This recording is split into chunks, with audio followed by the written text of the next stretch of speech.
On today's Patriot Nation podcast, we are talking Patriots offseason, the Trent Brown trade, of course, and you know we're going to talk about the quarterback. We are being joined by Alex Barth from CLNS Media. Super excited to have him on. It's going to be a heck of a show. 98.5. Come on. You knew that. Nikes. I did know that, didn't I? It's all good. Barth, that's my bad, dude. I totally screwed up the intro for the podcast, but that's all right. Whatever, dude. Throw it out. I didn't even realize we were live. I didn't want to put you on blast like that. That's all right, Barth. I screwed it up. It's on me. I apologize. Barth, welcome to the show, man. From 98.5, the Sports Hub, of course. There we go. How we doing? Not look, you guys are great. I won't hold that against you. Another show, I might hold it against them. I'm not going to hold it against you guys. I'm happy to be here. Appreciate that. Appreciate you, man. So yeah, thanks for coming on, man. We appreciate it. Obviously, big news with the Trent Brown trade. Like physically big news, right? That was the big joke going on. Oh, look, the big trade because he's so big. What do you think of the Trent Brown trade? Are you excited about to have it back, obviously? And then what do you think that does to the offensive line?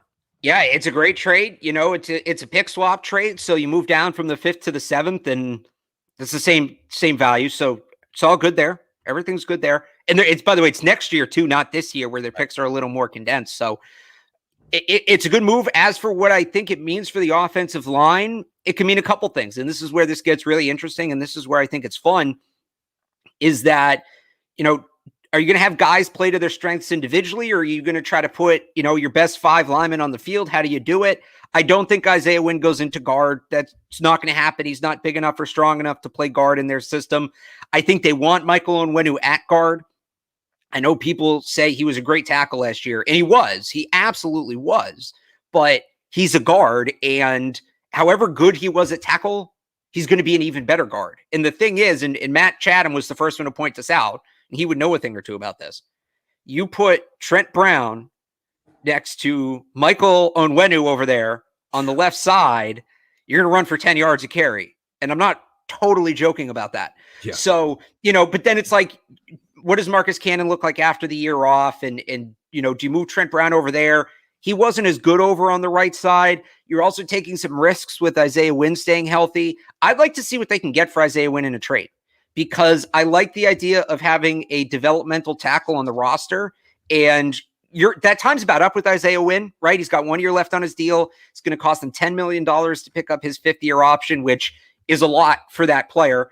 And I think the experiment's worn out. They tried going with the smaller, more athletic tackle than they usually take. He didn't play poorly, but again, the durability was an issue.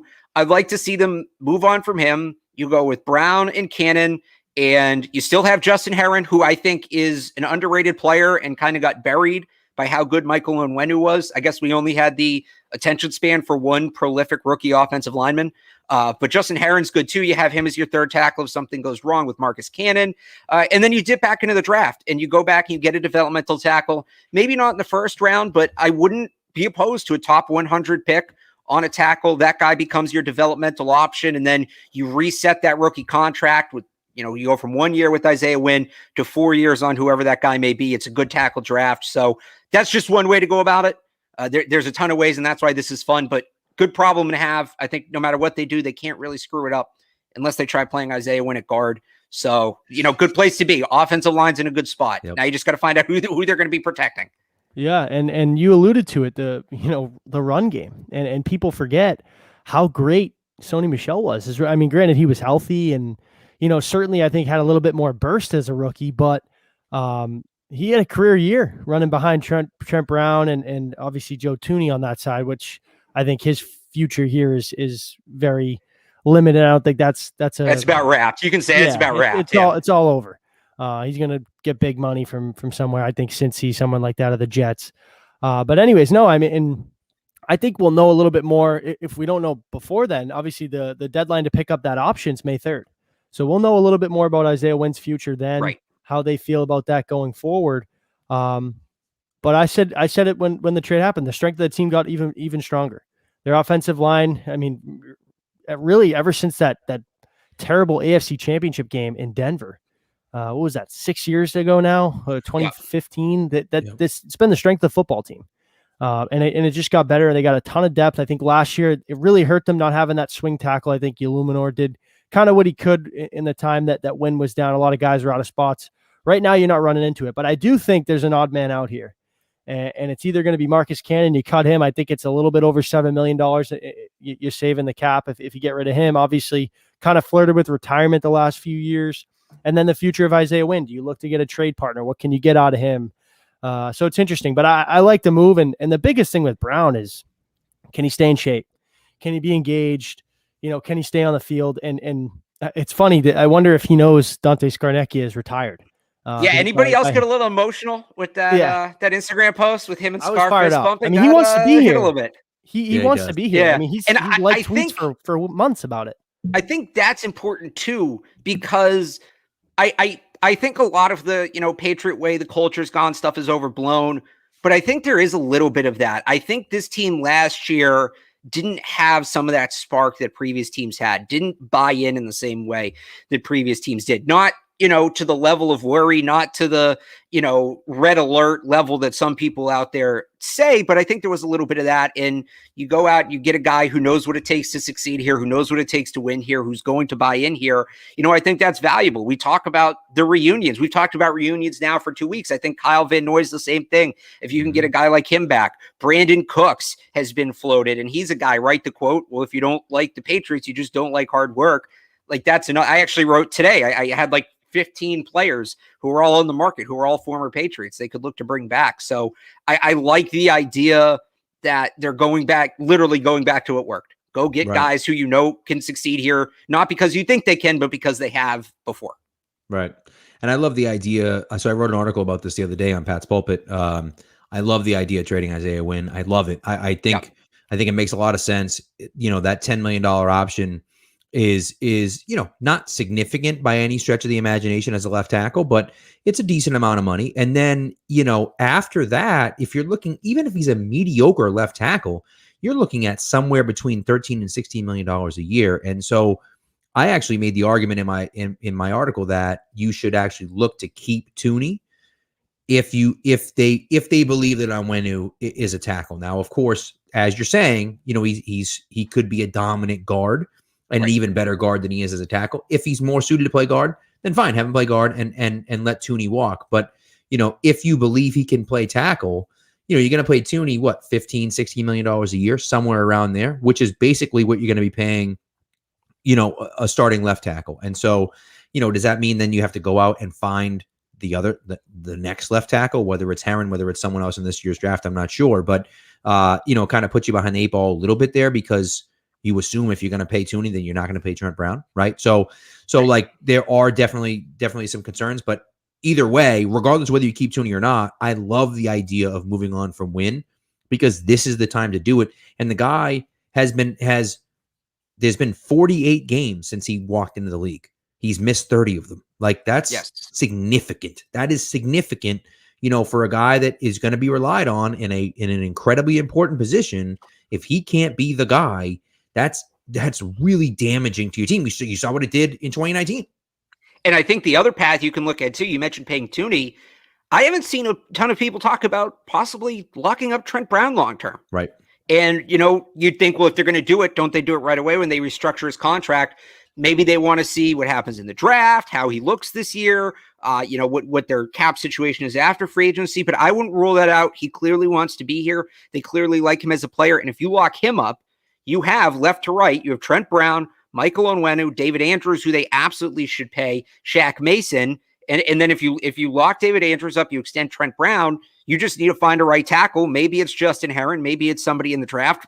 Somebody brought up Yadni Kaju's name, which I guess you technically have to do, but they have options over there. And then, you got 4 guys who are among the best at the league at their position, right guard through left tackle. You just got to find that one spot. Right. Agreed. Yeah, no, I mean, and that's it, right? Is as dominant of an offensive line as you can possibly have, really, is what you're looking at, And again, whether Herron's at right tackle, because I agree with you, like nobody talked about Justin Herron last year. I thought he played pretty well, especially for a rookie who had no OTAs, no training camp, no nothing. Yeah. I thought he stepped in and played pretty well. I think he just got buried by, as many defenders did, by Michael Onwenu's momentum, because you had like Justin Herron any other year would be arguably the rookie of the year, right? Because Kyle Duggar was very good too, but I think he was right there. But then, Michael Onwenu was one of the best linemen in the league. Forget rookie. He was among like PFF every week. We were seeing him as a top 5 lineman. So it's hard to compete with that if you're Justin Herron. But yeah, no, he's an NFL player. I don't know if he ends up being more than a third tackle, but there's nothing wrong with that, right? This team in 2019, if you go back a little bit, you know who they really missed was Adrian Waddle. Mm-hmm. And having that tackle who can spot start, play both sides competently. That was the problem with who was the bum they had over there at left tackle? Illuminor? No, in 19.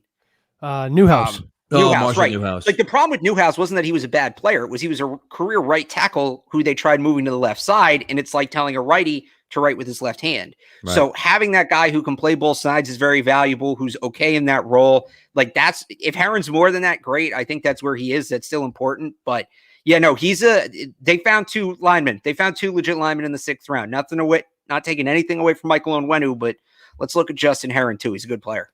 Agreed. Yeah, and who are they protecting? Because that's right. Yes, we talk about it every week. I mean, we'll talk about this until it's figured out. And I think, and then we'll probably still talk about it. Yeah, no, for sure. But you're starting to see some dominoes fall, and I think the biggest one, and we'll get into it. The biggest domino to fall will be Sam Darnold, right? Because I think not Deshaun Watson. I just think it doesn't really matter to the Patriots unless San Francisco swings a deal for him or something like that. I think Darnold, realistically, the 2 landing spots that come to mind for me are Washington and San Francisco. I think Kyle Shanahan would love to have Sam Darnold in his offense. Young, fairly cheap, especially for the next 2 years, assuming they pick up that 5th-year option. A playmaker that can extend plays with his legs. I think it'd be a great fit for him and for Shanahan. So then how does that relate to Jimmy Garoppolo, who has a no trade clause in his contract, which I think the only 2 places he'd be willing to go would be here, accept a trade, or Chicago, just because he's from there. And I think he'd have an opportunity to play. But it's the money. What do they do with that? Is it a similar thing with Trent Brown where he'd be willing to restructure? I think he would. At what cost? I think Teddy Bridgewater's, I could be wrong, is the cheapest starting quarterback right now, and he's making like 20 plus a year, right? So I don't think Jimmy's going to expect anything, and you're not going to see the Cam Newton type deal anywhere else. Right.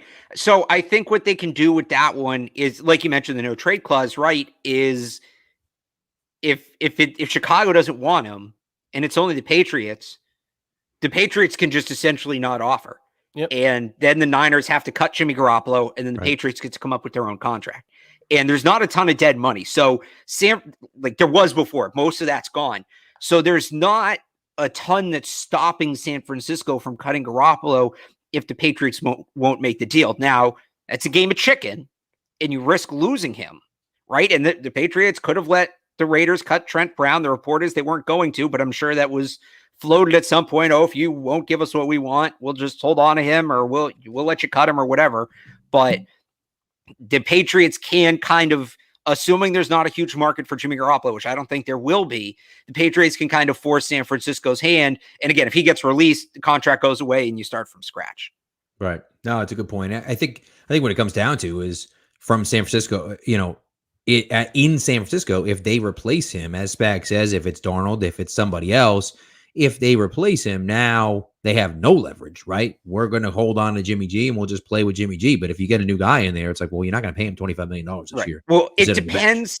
It depends how they replace him. If it's Sam Darnold, yes, then that leverage is gone. There's also, a popular theory is that they're going to trade up in the draft. They're going to move up from 12 into the top 5. And if they do that, then it changes a little bit, because we want to keep Jimmy as our bridge. You should keep Jimmy as your bridge. That's actually a really smart thing to do. So you're right. You're not, again, it's a good point. I just think it could go a number of ways. The one thing I will say on top of that, people are kind of jumping at it go get Garoppolo. He's not, I don't believe he's available yet. That's not to say he won't be available, but San Francisco, this isn't a team that's being forced to give up their quarterback, right? Like Houston. And it's not a team that's resetting. Okay, like people have talked about Miami giving up Tua, or the Lions is a better example, giving up on Matthew Stafford. They have a very good roster. They didn't suck last year because they have no talent. They were just, everybody was hurt, right? This is a team that can realistically compete for a Super Bowl this year. They're not going to reset at quarterback. They're not going to go, as much as I love CJ Beathard, they're not going to, they're not going to just be like, screw it, we'll go with CJ Beathard. We don't need Jimmy Garoppolo. You probably do that anyway with Jimmy's injury history. That's probably what ends up happening, but that's another point. But they're not just giving up on Jimmy Garoppolo to give up with him. They're not going to move on from him until there's another piece in place, whether it's through the draft or they trade for somebody or a free agent or whatever. So, that you mentioned the domino. That domino, I think, has to fall first, and that will tell us a lot about how Jimmy Garoppolo can be acquired. Right. No, it's a good point. And Spags, I think Spags is right. And you're right about obviously the fact that, Watson is the name, right, that everyone's looking for. Well, didn't Bleacher Report have San Francisco on his short list? I thought that was a report about a month ago. I mean, it was San Francisco and Denver. So. Why wouldn't you? Deshaun Watson win the MVP in that system. You know what I mean? Yeah, absolutely. So I just don't know what can they do? What can they give? I mean, I guess they could give 12 and, their first round pick next year and their second round pick this year and their second round pick next year and a whole bunch of other stuff. And like you said, that team, if healthy, is disgusting, right? And so, and in my opinion, I think they're still the best team in the West. Even with Jimmy G at quarterback, I think they're the best team in the West, assuming that everyone stays healthy. And so, especially if who knows what's going to happen with Russell Wilson. I mean, what the heck, Right. But anyways, but it's going to be an interesting thing to see.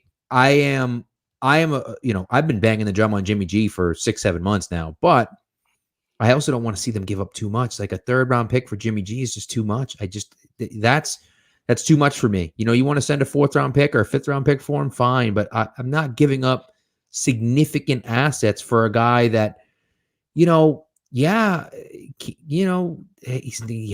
healthy. He doesn't stay healthy. He's never stayed healthy, and when he does, they win, right? They were 0-8 when they traded him there. They went 6-2 after they traded for him. Like he wins everywhere he goes. Super Bowl.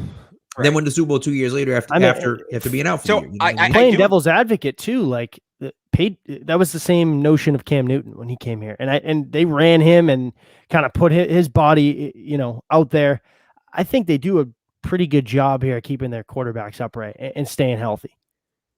Well, they didn't do it with Garoppolo. And look, if the Trent Brown trade, it did actually make me, and I've been very much, not Garoppolo. The two guys I've said I don't want are Garoppolo and Cam, which is kind of been the discussion. And you're right, by the way. Even probably one of those two is right. Even if you get him, Pat, by the way, there's a great point with people talking about giving up too much. I saw Gilmore for Garoppolo. No, absolutely not. And I got another one for you, Ryan. I saw somebody suggest Stidham for Garoppolo. I don't know how you they'd never do it. Feel about that. Of course they would. I want a first. I want a first for him. So here's my Garoppolo stat for you guys. This is kind of what I use to back up the fact that I'm super hesitant. So not looking at percentage of games he started, but if you look at how many games was he expected to finish since he entered the NFL. So that's 4 games in 2016. I didn't count the games after he got traded to San Francisco because remember, they were going to sit him for the rest of the year and then injuries he gets put in and then the remainder of the games after that. So how many of the games he was expected to start to finish did he finish? Of 57 games in his career where he realistically should have been the starting quarterback, he finished 28 of those games. Yeah. That is 49.1%. Less than half the time he is in the game at the end when you expect him to be. That's terrifying to me. If you're going to get Jimmy Garoppolo, and I've been saying this, if you're going to get Jimmy Garoppolo and I get the upside, you'd better have a damn good backup. And I think that, right, when we talk about Garoppolo being the answer and then we don't have to talk about all these free agents anymore, I think if you trade for Garoppolo, I think Alex Smith still has to be in play. I think Ryan Fitzpatrick still has to be in play. Tyrod Taylor still has to be in play. Best case scenario, you don't use him, sure. But again, this is less than 50% of the time he's going to be on the field when the final whistle blows. And how do you feel about that if your backup is, sorry, Spags, Jarrett Stidham? Yeah, I mean, it's certainly a red flag with him. But I comes down to me, realistically, what are their other options? I mean, certainly I'd love for them to do something so uncharacteristic and move up and get a guy, right? Like a Trey Lance if he falls or a Zach Wilson or something like that. From their history, and obviously they haven't needed to go up and get a quarterback really ever. But even going up to get a guy, they typically never do that. And then after the compensatory picks drop today, where they kind of have a lot of gap between 2 and 3 and all that, like I think a trade back is more likely just to kind of pick up some more capital. So that's what it comes down to me from like the guys that are available. He just makes the most sense. And not just that, but you, in my opinion, you're drafting at 15. You have to walk into the draft on April, whatever the date is. 29th. You have April 29th. You have to walk into the draft on April 29th with your starting quarterback on your roster. You have to, because you can't walk into the draft picking 15th overall without a starting quarterback and say, we're going to find our starting quarterback. That's not going to happen, because what happens if 1, 2, 3 goes the first 3 quarterbacks, and now you're like, oh crap, like we have to get someone. So now what? You're going to mortgage the entire future to go trade up for and get Trey Lance, or God forbid you have to trade up and send a future first round pick to go get Mac Jones at 10. No, that would be a disaster. So you have to have that guy. At least you have to be comfortable with the guy that's at your quarterback position when you walk into the draft. And the Mike Reese report from about a month ago was that they wanted to have their starting quarterback at the start of free agency, so that they could tell receivers this is who you're throwing to. The other thing, and Ryan, it's a good point. They don't trade up, especially they've never needed to get a quarterback, but they've never really seemed to value quarterbacks in the draft highly. The one thing I keep clinging to, and I host the Patriots Beat podcast with Evan Lazar on Tuesdays and Thursdays on CLNS Media. And the running joke is I don't mean to do it, but I talk myself into this point every week. There was a string of reports from like the in guys, the guys who are never wrong, the Mike Reeses, the Tommy Currens, like that group, the group that you believe when they say something, who said the Patriots want to be uncharacteristically aggressive this offseason. Now, does that just mean they're going to have the same offseason, but do it at half the time and just sign the same guys, but sign them earlier? Or does it mean they're really going to be aggressive and really break the book and do things they've never done and trade up for a quarterback and pay a pass rusher and things like that? So I'm still clinging to that report a little bit, that they're going to be uncharacteristically aggressive, that they're going to move up into the top 7. They're going to go get Trey Lance or Mac Jones, and they're going to understand that they can't go year to year at the quarterback position, and they need to really put investment into that. So they've never done it, and that's been the defense for them not doing it is, they won't do it because they've never done it. But if what Reese says is true, and they really are going to be uncharacteristically aggressive, right, that to me is where that whole conversation starts, is how do you go about the quarterback position? They weren't aggressive with Matthew Stafford, only offering a 2nd round pick, whether or not he was going to come here. They only offered a 2nd round pick for Matthew Stafford. So if you're going to get aggressive, there's no better position to do it than quarterback. And the only way you can do that is mortgaging future picks to move up. Like, I think Trey Lance goes at 8 to the Panthers. I don't think he falls past that. So if you want Lance or Jones, I think you got to go to 7. What can you do to get to 7? So the key to me is 3. 3 is the key to me, because Miami has 3, and Miami can go multiple different ways. But if they take Penny Sewell at 3, which they won't, I don't think, because they went tackle. I think they're taking they'll take a receiver. I think that's a mistake to go receiver or top 5. But either way, regardless, right? Let's say that they go Sewell at 3. Yeah. Now Cincinnati's looking at it saying, well, what the hell do we do now? Right? Cincinnati needs a tackle desperately, right? Right. Sewell's the pick at 5, in my opinion, with Cincinnati. Yes. That's the biggest need for them. If Sewell's off the board when they're drafting, now they're looking to trade out, and that's the spot you can go up and get him.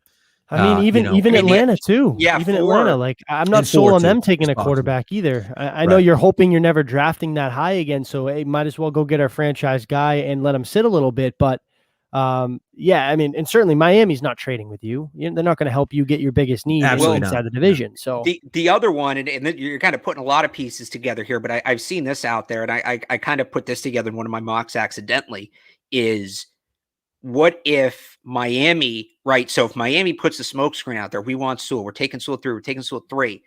Because they just, like, they have a ton of picks right now, and they're in a really good spot to just surround Tua with cheap premium talent. They can add to that. Let's say they trade with Cincinnati and they move down from 3 to 5, right? And Cincinnati moves up. They know they get Sewell. Miami gets an extra pick. That to me is the ideal situation for the Patriots. You have quarterback top 2. You have Cincinnati taking Sewell at 3, maybe a quarterback at 4, Probably not a quarterback at 5 if you're Miami, if you're moving down. And then again, that 6 and 7 range, I think, is where the Patriots look to strike and move up if they're going to go get a quarterback. I don't think Wilson or Fields are the options. I think it's down to Lance and Jones. I'd be fine with either guy. I'm a huge Mac Jones guy. I've been talked into Trey Lance, but I just one of them, just some sort of hope. And if they don't, frankly, and I know this is an unpopular opinion, I don't want the day 2 quarterbacks. I don't want Kellen Mond. I don't want Felipe Franks. I don't want Sam Ehlinger. Those are still somewhat premium picks. At that point, I think you do what a team like the Lions is trying to do, or what a team like the Chiefs did a few years ago. Just build the rest of the roster, get a solid 52 guys on your roster, and the next year you fill in that, you give it all up, you fill in that 53rd spot, you trade up, you draft Sam Howell, you draft Phil Jurkovec, and boom, you're done. You can trade all those future picks because you made all the picks this year instead of drafting Kellen Mond to sit on the bench for 4 years and leave. And you alluded to it, and I know you're a Mac Jones guy because of the Bama connection, but when you compare the two, it's interesting because Lance is, yes, very different, and very different in terms of what the Patriots look for. I pulled it up before. When you look at the quarterbacks they've drafted under Belichick, and obviously, like I said, you haven't needed one since 2001. I've said it a million times. I think they've drafted 10 quarterbacks. 8 of them were Power 5 guys. 7 of them were seniors, and every single one of them had multi-year experience starting, kind of dealt with adversity in their own way. Trey Lance is completely against that. Mac Jones, on the other hand, fits that mold, right? But I think when you look at the value, I change my opinion each week. I could see Mac Jones going top 12, and then I could see him hanging around at 15 and 17, and teams are kind of chomping at the bit like a Washington, Chicago. I thought Indy would try to be in there before the Wentz deal. That'll try to move up and get him. So I guess an ideal situation for him is move back at 15 and hope he's hanging around in the 20s, but I can't see it. So the interesting thing with Jones and Fields is take Lawrence out of the equation for a second because he's obviously the guy. Right. But of that next group, of the next 4 quarterbacks, Fields is intriguing because I think he has the highest ceiling. Jones is intriguing because he has the highest floor, right? If you're talking about bust potential, I think he's the lowest chance of a bust of any of those top 4 guys. The ceiling's not there. The ceiling's not what it is with Lance. It's not what it is with Fields. It's not what it is with Wilson. But I think you're going to get like a solid 10-year NFL quarterback. Will that guy be a Matthew Ryan who's going to win an MVP, take you to a Super Bowl? Or will he be Matthew Stafford, who's a very good quarterback, but you just kind of meander 8 to 10 wins a year? That's the question to me with Mac Jones, but I think you're getting a very good player. Trey Lance could be Dak Prescott, Deshaun Watson, Josh Allen, that kind of quarterback. But I like to say for every Josh Allen, you get 20 Brock Osweilers. Right. And that becomes a risk too. So, they're very polarizing, and you're right. Trey Lance is the antithesis of everything the Patriots have ever looked for in quarterbacks, but I'll go back to it. Uncharacteristically aggressive. You're going to break the mold. And the other thing, and it's a very good stat, and I do think it holds weight. You mentioned that they like Power 5 guys who have especially started multiple year starters, 2, 3, 4 year starters who they want. I'm already bracing for them to draft Bo Nix next year, which I'm not looking forward to. But you could argue since Brady, their most successful quarterback pick, and I know some people will say Garoppolo, and it's probably Garoppolo, but behind Garoppolo, their most successful quarterback pick was Matthew Castle, who did not start a game after his junior year of high school. Right. He was a backup in high school, got recruited off workouts, went to USC, backed up Carson Palmer and Matt Leinart, didn't start a game, only got a look from the Patriots because he had some connection. He got a private workout. And he turned out okay. So the experience thing I think holds weight, but they've broken that in the past and it turned out relatively well for them. So yeah, I'll tell you what, after hearing Phil Perry is big on the Mac Jones train. I know you are as well. I've been dreading Mac Jones for months.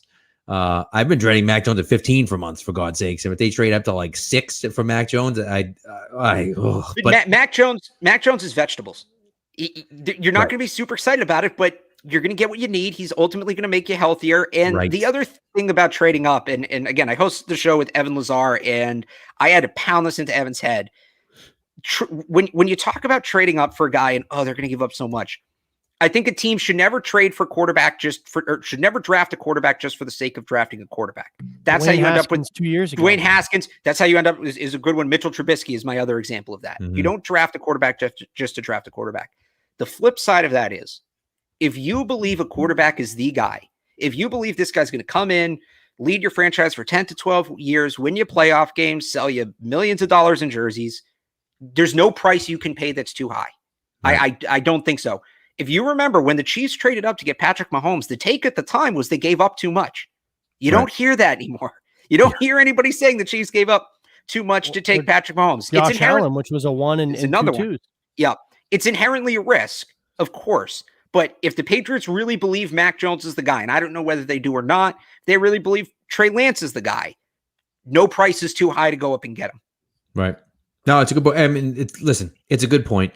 And Mac Jones, the thing about Jones and why, even though I've been dreading it in the back of my head, it just kind of feels like inevitable to me, is because what you say, the floor is high on Mac Jones. You know what you're going to get. Yeah, he's not super explosive. He's not super athletic, but he has a pretty good feel for the pocket.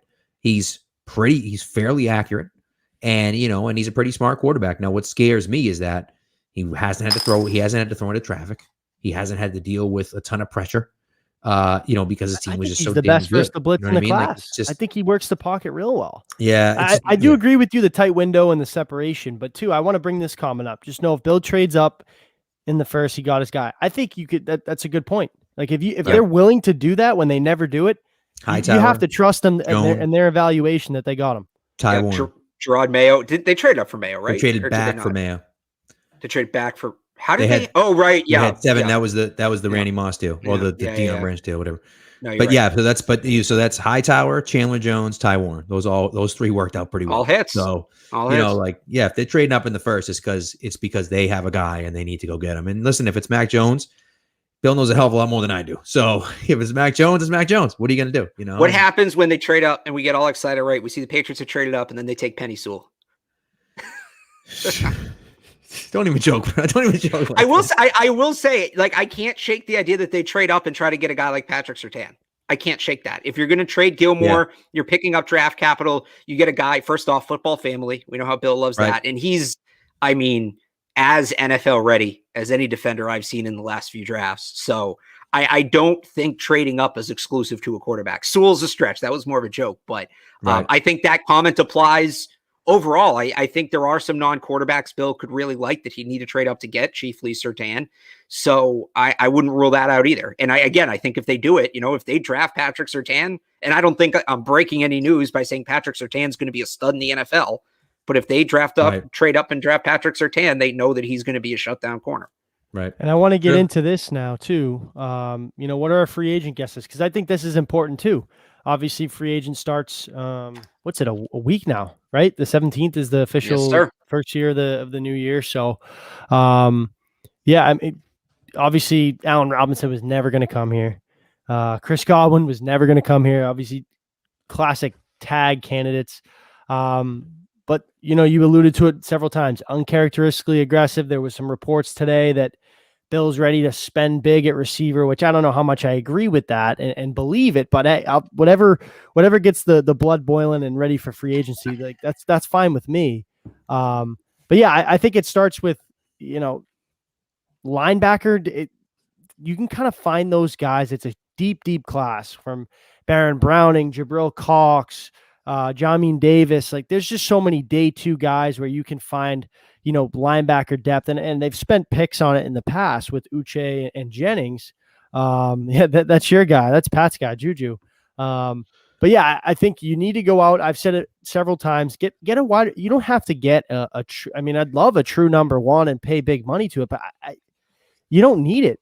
Get someone. I've said it a million times. A Brandon LaFell type role. Somebody who can come in, catch 50 to 60 catches. Move the chains, draft one relatively early, hopefully inside the top 50. Hope you can develop them better than you have in the past. Like I'd love a Rashad Bateman, someone like that. If you trade back, that's another another scenario there. But yeah, I guess Alex, what's your kind of your guesses or your wish list, realistic wish list? I actually strongly agree with you. I've been saying this for months. I was using Allen Robinson as the example. He's been franchised, so I'll use Kenny Golladay, right? If you're going to pay, let's say it costs $25 million to get Kenny Golladay, which is a bit high, but I don't know that that's totally unrealistic, right? You're better if you just pay $25 million for Kenny Golladay, and that's your wide receiver budget, and then you run it back with the same group. all you're doing is just having teams triple cover Kenny Golladay and you're right back where you started. Right. They need to build an offense. I would rather, if you're going to spend $25 million, spend $15 million on a guy like Corey Davis, spend $10 million on a guy like Curtis Samuel, go out, trade for Brandon Cooks, and then, trade for Zach Ertz, sign Hunter Henry, sign Gerald Everett. And now all of a sudden you're building an offense. You have all these pieces. The Patriots system has succeeded for years, and they were really good with true number ones, obviously, Randy Moss. But for the most part, the way they've succeeded is all 5 guys on the field were a threat at all times. I don't think you could say that about this team last year. You couldn't say it about this team last year. No. But when all 5 guys are a threat, even if one's not that monumental game breaker, it just limits what the defense can do in their complexity because they have to worry about every single person on the field. Yep. Signing one big money receiver and saying done doesn't do that. Again, if you go out, you get right. I love Brashad Perryman. I say every year I want the Patriots to sign Brashad Perryman. I think he's one of the most underrated receivers in the league. I know it's random, but I do. You go out and you get Brashad Perryman right for like $6 or $7 million. Brandon Cooks is like 11 or 12. You need a big body guy. You go get Juju. There's 15. You've spent I think that's like 30, 31 million, but you have 3 good receivers now instead of just one guy who's probably better than all 3, but that doesn't matter when he has a corner on this side, and a safety over the top. So, Ryan, you're spot on. I think it's, for anybody who watches the Patriots Super Bowl DVDs, the original one, it's not about collecting talent. It's about building a team. That's what Belichick likes to say. I think they need that approach when it comes to the offense this year. Couldn't agree more. And it's funny, Corey Davis and Samuel are both interesting cases because they're guys that I liked before the season started. And Corey Davis was a guy that, was a magician in Tennessee. He was completely disappeared. Wasn't there, didn't exist for 3 years. Except against the Patriots. Except against the Patriots, right? He burned Stefan Gilmore twice. And I'm thinking, this is great. They never paid him. They never played him before. It's fantastic. This is going to be great. And then he goes out and catches 90 balls last year. And I'm like, what the hell are they doing? Stop throwing to him, man. Now he gets paid. So, and Samuel, same thing. They couldn't figure out how to use him. And last year they finally used him correctly where you have him, he's almost like he's not Cordell Patterson, of course, but it's similar to a Cordell Patterson type of guy where you have to kind of scheme him open, right? He can do a million different things. He can play in the backfield. He can, jet sweeps, all this other stuff. So Samuel's an interesting case where I think he's actually going to get paid a little bit more than we think because I think teams recognize the speed and explosiveness, and that's the way the league is headed. And so I think he's going to get a little bit more than we expect. But either way, I'd love to see those 2 guys here. Love it. And then, like you said, you go out and get another tight end. I'm in Devin Asiasi camp. I really think Asiasi can be maybe not a number 1 tight end, but certainly a solid number 2 tight end. Even if you bring in a guy like Kyle Rudolph, and that's the only guy you're able to bring in at the tight end spot, kind of as like a mentor, blocker guy who can, be a force in the red zone. I think he can help Asiasi kind of grow because we've seen that position is notoriously hard to come into and succeed in. And so we'll see. Right now, Adam Trautman had a decent year in New Orleans. I wish they had drafted him once. They freaking passed on him twice. But he had a decent year, but he really wasn't asked to be a tight end. He was really like a slot receiver almost, And that's exactly Vin says it 100% here. The Algie Crumper role, in 2010. That's it. You know what I mean? Bring him in and have him mentor the young guys. And Dalton Keene, I don't know if you're ever going to get anything from him, but I think Asiasi can actually be a legitimate tight end in this league. And I'll say, you mentioned Curtis Samuel. The thing with a guy like him is if they are going to draft the guy with the idea of playing him right away, that's the role to draft. I think that Tyreek Hill type. Right. None of these guys, Jalen Waddle might be Tyreek Hill. We don't know. But none of these guys are Tyreek Hill. But you have, at the top of the class, first round, you have Jalen Waddle, like I just said. Day 2, you have the Kadarius Toney option, and you get into day 3, and there's still a bunch of exciting options. I'm a huge Jalen Darden guy. I don't know if you guys have watched him out of North Texas. He came in as a freshman at 150 pounds and then put on 35 pounds, and he's literally just scratching the surface of what he can be. His quote that when I tell people about who's Jalen Darden, the quote he gave a TV crew before one of their national games, making people miss is like brushing my teeth. I have to do it at least once a day. So that's go get a dog in here, get someone with a swagger, get right. So if they miss, I want to see them go get that big perimeter X wide receiver. They don't have to be a slower guy. I love the concept of bringing Brandon Cooks back, but if they do want to dip into the draft for a receiver, I'd like for it to be that gadget kind of player, right? Right. The Isaiah Zuber type of player, I guess, because I think it's a really good draft for that guy. And yeah, I love Darden for them. I really do. I don't know if it happens. His stock is just soaring right now. He might be a second-round pick by the time his pro day happens and we get to the draft, but that they love those value guys where it's, Kadarius Toney's good, but we need a second-round pick to get him. We can get Jalen Darden in the 4th, and we don't think there's that much drop-off like that. That's what they do. So. Right.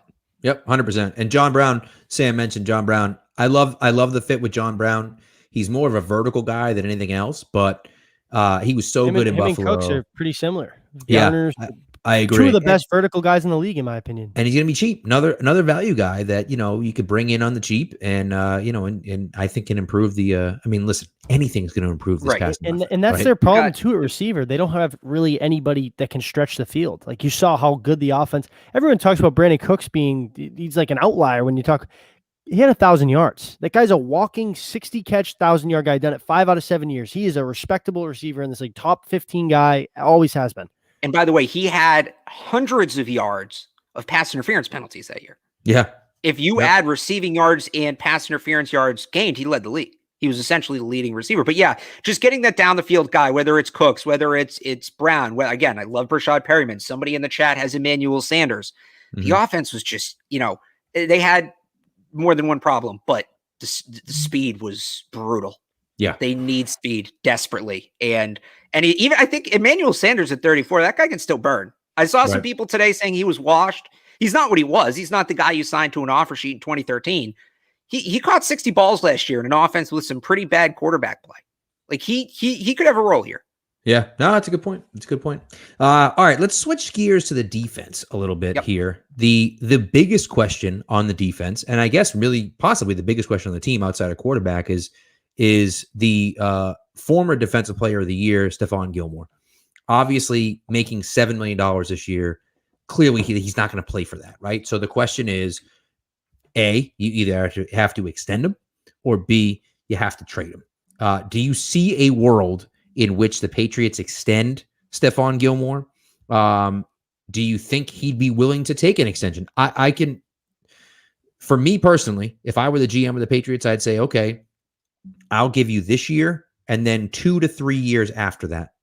I don't know if Gilmore would accept that because that puts him at 33, 34, and he's not going to get paid again after that. So he may want a longer deal, and he may deserve a longer deal. But I'm not giving him a super long deal because I'm not tying myself down to a 33, 34, 35-year-old cornerback.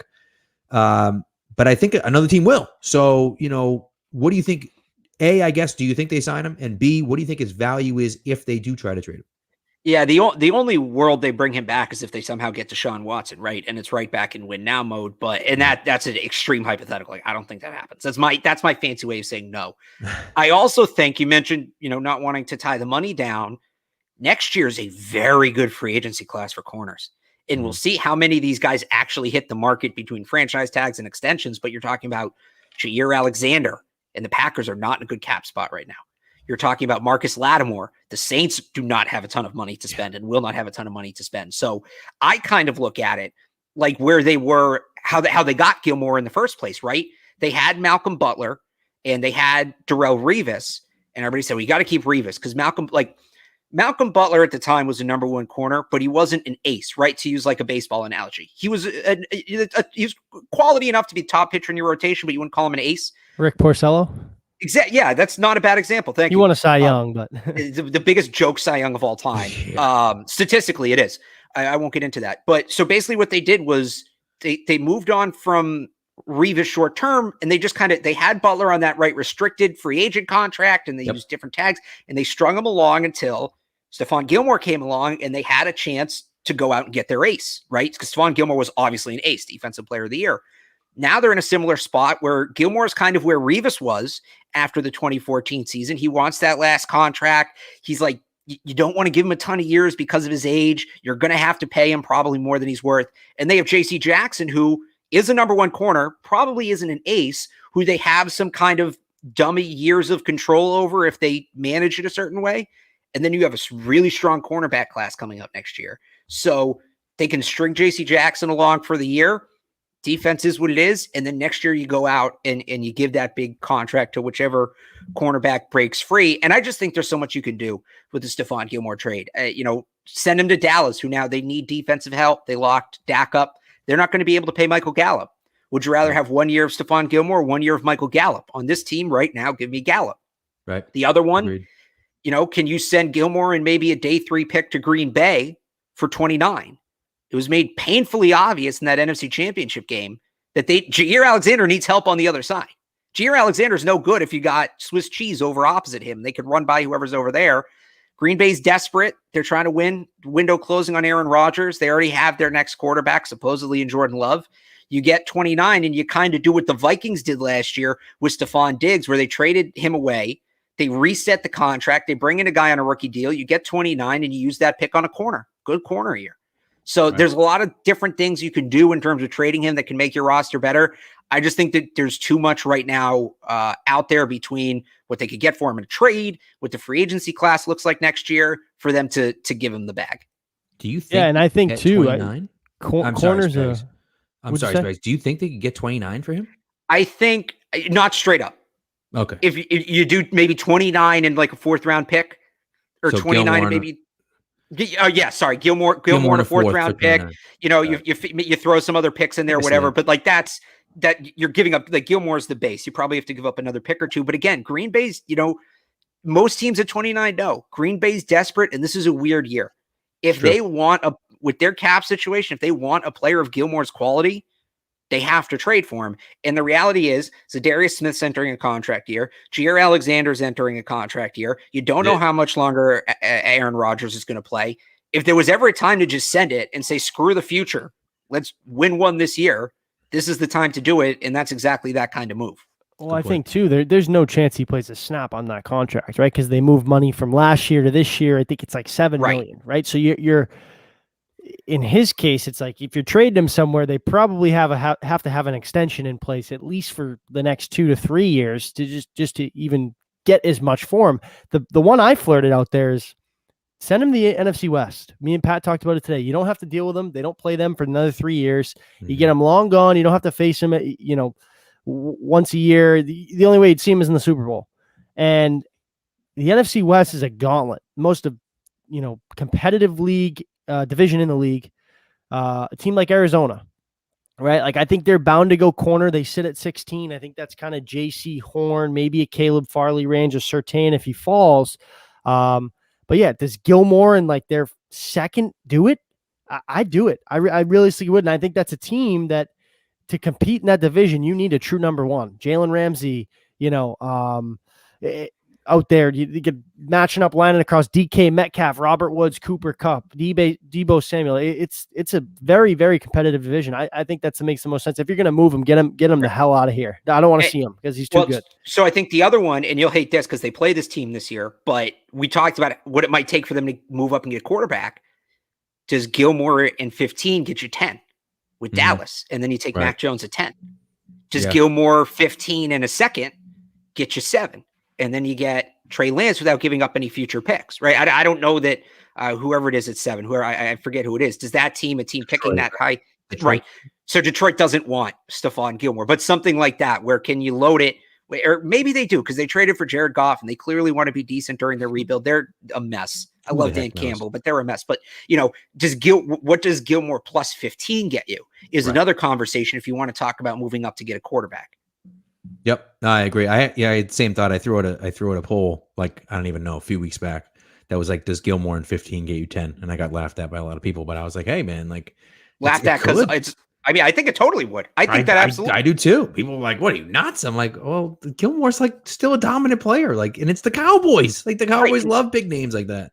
And they need defense, and this is a very offensive heavy draft at the top. Right. The guy they're taking at 10, unless some team falls in love with Kwity Paye, I truly believe the guy that they're going to take at 10 will still be on the board at 15.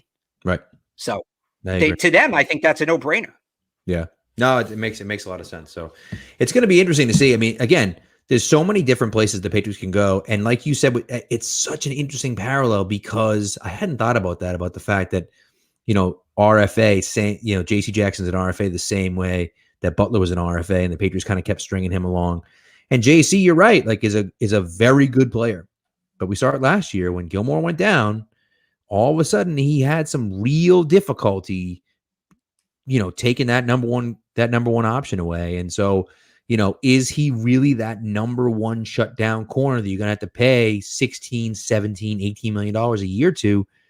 I don't know. I don't know. And that's, they Gilmore know. Seems like the type too that's like, he doesn't say much. He could absolutely love it here and want to stay here. And I'm not saying he'd take a team friendly deal by any means, because I think this is his last chance to really break the bank and demand, I don't think he gets Ramsey money, but he'll be a top 3 paid corner in the league if he ever hit the market or wanted, a team to extend him. But like, who knows? Like, he's a very low key guy for as active as he is on social media. It's like, he could love it here. Yeah, I think he's a pretty proud guy too. And I don't know that he takes another pay cut after what they kind of strung him through the last couple of years. Well, he held out at camp. Remember, he was away and all this. And then all of a sudden, they moved money from last year and now he's back. Right. And they were trying to trade him originally. And did that burn the bridge? And I think I don't think people turned it to him holding ill will against the Patriots. I wouldn't go that far. I think, we've all been in that spot, whether it's a job or a relationship or whatever. You're glad it happened. It was good, but it's time for it to end and it needs to end. And you don't look back and it is what it is. I think that's kind of where they're at with him and where he's at with them. And you never want to give up one of the best players in the league in his position, but this is just kind of how the timeline has played out. Right. No, that's a good point. So Vin makes a good thought here on Twitter about taking a linebacker at 15. Zaven Collins is a guy that I know a lot of people have talked about. Patriots, seems like the Patriots type of guy. They met with him too. They did. I think 15 is a little bit early. I like Micah Parsons at 15. I don't know about Zaven Collins. It might be a little early for him. If they trade back, I think that makes a lot of sense. They need linebacker help desperately, right? You have Juwan Bentley. Obviously, you're getting Hightower back. Hopefully, Kyle Van Noy comes back. But you still need linebacker help. And so I think they definitely have to attack a linebacker at some point. My guy is Nick Bolton. I freaking love Nick Bolton. Pat, yes, right? You're like the only other one. I've seen no Nick Bolton people. Dude, I love 6 feet, 230. He's too small. No way. I'm in love with the guy. Everybody's too small until they get into an NFL weight room. Everybody's too small. That's true. And typically now linebackers he is short. They are small now because they have to be able to cover and play fast. The answer to that question, I think it's too deep of this is one of the deepest linebacker class in a while. Like I said, I mentioned on day 2, you have some players that can come in and be day 1 impact guys. It'd be a little bit of a reach. I think you can get, assuming you can, play around with your board and pick up a couple day 2 picks. Right. You'll be able to get tremendous value at a linebacker in the 40s, 50s, 60s range. Unless it's Parsons. I feel like is sure. Another Yeah, I mean, you know what I mean. It's just he also has the off the field concerns. Well, that's true, and which is why he could drop to 15, because to me he's a surefire top 10 pick, and because of those off-field concerns, he could drop outside the top 10. So I think, to go back to the Zaven Collins thing real quick, and I like Zaven Collins, I really do. I think he's a really good player. I said the other day, the term 6'4", checks a lot of boxes. Right, that's the term Patriots. It is. But if you really like him, some of the things you like outside of the size, some of the things you really like, he's a 3-down linebacker, right? He can rush the passer, he can cover, he can stop the run. You like how athletic he is. You like how instinctual he is. Chaz Surratt checks those same boxes in the second round. Both happen to be former quarterbacks. Now, Chaz Surratt's much smaller. I think he's 6'2", like 225, but he's still putting on weight because until last year, he was a scrambling quarterback. He was an option quarterback. So you get him in an NFL weight room. I think Chaz Surratt could be a superstar. It all comes down to what team he goes to. Because like I said, he's very new to the linebacker position, and he's getting by on his instincts and his athleticism right now, which you can do at college. He needs to learn the technique and the nuances of the position. And what better place to learn how to be a linebacker than down at Gillette Stadium with Bill Belichick, Gerard Mayo, and Donta Hightower. Just have him follow those 3 guys around. And I think he could become a freaking stud. So I do like Zaven Collins. If they pick him, I'm not going to be mad, but I think you can make a similar pick in Chaz Surratt in the second round. I agree. I would love the Chaz Surratt pick. And again, it's because of that, right? Switched from a quarterback to a linebacker, and the improvement this year was insane. Yes. And so you can see defensive player of the year, ACC. Right. You can see that he's figuring it out, and he's brand new to the position, but still, playing in a pretty good conference and, and dominating in only his second year playing linebacker. So really, really excited about him. And I agree with you. They love those guys. There's like a string now of those guys who changed position. Jacoby Myers, Gunnar Olszewski, Rashad Berry. Obviously, Edelman, we know, was a college quarterback. I did one mock just to see if I could do it. It's not what I think will happen, but there's like a non-zero chance that their first 4 or 5 picks could all be guys who changed position. Like if they take a corner in the first round, right? They go Caleb Farley, okay, and then they draft, they trade for an extra second. They use their seconds on Chaz Surratt and Kadarius Toney, who was a quarterback. Yeah. And then I'm blanking on his name. There's a tackle out of Cincinnati, an offensive tackle, who's one of the best like developmental tackles in the draft. He was recruited to Michigan as a defensive lineman. Yeah, what the hell is his name? Jackson Carman is the kid from Clemson. I can't remember the kid from Cincy's name, but yeah, I know what you're talking about. There's like this weird train, like I'm like Charlie Kelly, right, with the felt on the wall and connecting the dots, but they seem to be collecting these guys who change position. J.C. Jackson's another one, was originally recruited as a wide receiver. They seem to just be collecting these position change guys. And this is such a strong draft for it that they could really cash in if they want to on that kind of player. I don't know if they should, but they absolutely can. Oh, and the talking points would be so much fun, Now Chris Hogan's not on the team anymore. They can't talk about lacrosse. So, I guess they can talk about lacrosse again because he's now back playing lacrosse, right, professionally. But but they can, this guy played quarterback and this guy did that and this guy was this and like you got to have something to talk about, Brad Stevens' positionless basketball becomes positionless football, right? Oh my goodness, it's fantastic. So this has been a lot of fun, man. I don't think we Spags. You got anything else? That's it, man. I think we covered it all. I think we covered pretty much everything. You know what? One question I have for you. Yeah. Wide receiver wise. Okay. What do you think about Rashad Bateman? What are your opinions on Rashad Love Bateman? him. I would love him. My wide receiver for Spags. Love him. The injuries worry me a little bit. Yeah. Right? Or am I thinking of the wrong guy? No, I don't think so. Thinking of Rondale Moore. I do. I get Rashad Bateman and Rondale Moore mixed up because they're both kind of say Bateman's fine. I just, I go back to the N'Keal Harry pick. They have so much trouble developing those big body contested catch wide receivers. They just try to turn them into ballerinas in terms of the footwork and running routes. And they're never that guy. Guy that big, right? That was Rob Gronkowski. If you wanted a guy that big who could do that, it was Rob Gronkowski. That's the whole list. I'd rather see them, not that any wide receiver spot is in their wheelhouse. Like I can't say that the smaller, quicker guys are in their wheelhouse because they've screwed a bunch of those up too. Right. But they're a little bit closer on that. If they're going to use a premium pick, I'd like to see them do that. The happy compromise for me, and this is like a day 3 pick and he's a project guy, but I really like Dez Fitzpatrick out of Louisville. He had a really strong Senior Bowl, kind of came out of nowhere. The big knock on him has been his inconsistency in college. He'd have like 3 straight weeks of 150 receiving yards and then disappear for the rest of the season. But outside of his freshman year with Lamar Jackson, they had horrible quarterback play. Right. So he goes to Senior Bowl, he balls out, and now I think, that might more so be a quarterback problem than a him problem. And then the other one is Vernon Adams Jr. out of Arkansas State, who nobody knew of until his senior year. And I think he was on SportsCenter top 10 like every week of the season. He made some insane catches. He's a 50-50 ball menace. That's all he can do. He can't really do anything else, but he can do that. So if they're going to go, enough, what the heck, right? If they're going to go after that kind of guy, right, that bigger body bully wide receiver, I'd rather they do it, day 3, take a flyer, low investment, than have another N'Keal Harry situation. Bateman's just so smooth. That's the only thing with Bateman. I mean, he reminds me of, and he's a Big Ten guy. He's ready. He reminds me of Justin Jefferson. You know what I mean? Like the smoothness of the route running. That's why I see it. And he's not quite as explosive as some of the other guys, but I do think, he's just so smooth. You know what I mean? And we don't have that. So we'll see. But it's tough. It's tough because it's like now he's the 4th, 5th. I mean, I don't know how many receivers.